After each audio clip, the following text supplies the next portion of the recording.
Miriam had learned how to live with silence.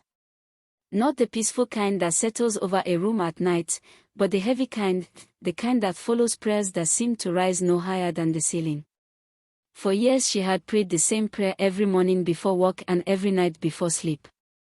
Sometimes it came with tears, sometimes with quiet hope, and sometimes with exhaustion. Lord, she would whisper, if this is your will, please, say yes. But heaven felt still. Miriam was faithful. She served at church, helped her neighbors, and thanked God even when her heart felt bruised. Yet deep inside, she wondered if God had heard her at all. She knew the scriptures, God's timing is perfect, His ways are higher, but knowing and feeling are not the same.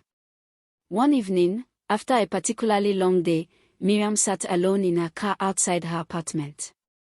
She didn't pray the usual words. Instead, she sighed and said, God, I don't know how to ask anymore. I'm tired of hoping and afraid of letting go.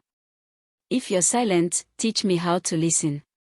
That night, she dreamed of standing in a wide field under a gray sky. She called out to God, but her voice echoed back to her, unanswered. Just as she turned to leave, she noticed something small breaking through the soil, a single green shoot. Then another. And another. The sky didn't change, but the ground was alive. When she woke, the dream lingered. Days turned into weeks, and something in Miriam shifted. She began to notice the small things she had overlooked before, a kind word from a stranger, strength to get through hard moments, peace that arrived without explanation. Nothing dramatic changed, yet something was growing. Then one afternoon, the phone rang. The answer she had prayed for all those years finally came, but not in the form she expected. It wasn't the exact outcome she had imagined, but it was better.